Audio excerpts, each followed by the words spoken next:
Okay, so I guess I didn't really go over what's what this whole bike build is, just to give you guys even a better update of what's going on since a lot of my previous posts. But as for now, as you guys know, I've ran electronic ignition. In my previous video, I had to retard the timing, obviously, because I raised the jug. But I am running a diode read kit. I ported the intake manifold to kind of match the intake of the diode read because it's just a whole one of my videos. It's there, but based on vacuum and everything, it's a poor design. So I did my own thing here, and I've showed you my videos. But it is a diode read kit.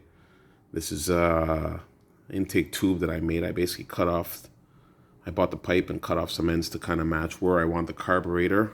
One of my videos I do have, it's leveling the carburetor, which is very important. Inside of the carburetor, there is a level. You can set it up on an angle because it does run off a vacuum, but the idea is to obviously have the carburetor as level as possible. I do have a boost bottle. Run over to the intake there. I got a 32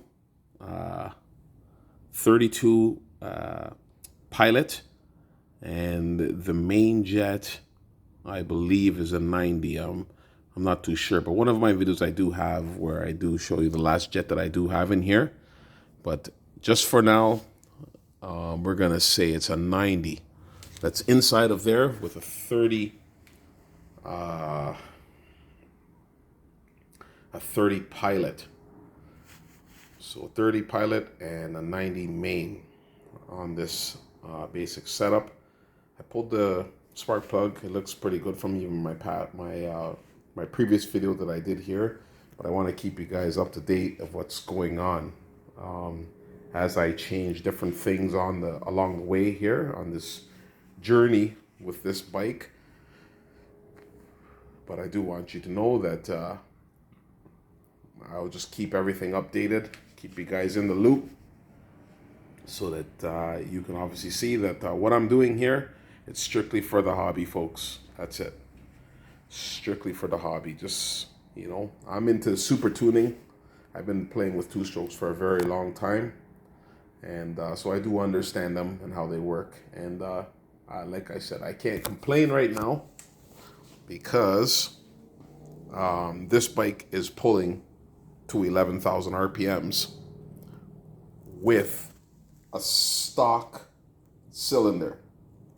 I opened up the exhaust to 26. It's about 26 millimeters. That's what fits That's what fits the copper ring that I have inside there. So it's 26 millimeter, and I can't remember what the intake diameter is, but I've match ported basically the intake with the exhaust manifold, and I match ported this side here, the intake of where the reeds are, to the intake manifold, so that we have a really good flow here. And this bike, for what I can say right now, it just runs. It seems to run even stronger than it did before, and it idles way better. The carburetor is a real Mikuni. It's a VM 2606, so it's a 26 millimeter intake inside diameter, and back here it's 34.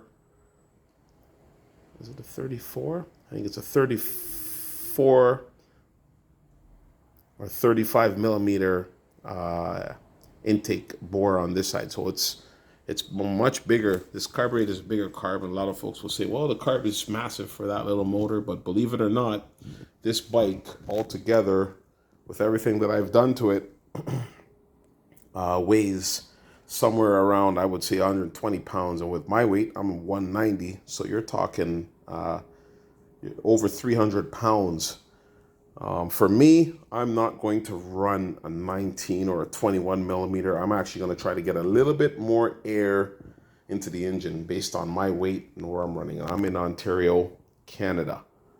So I am north of the border. And based on my altitude, the bike seems to run very well.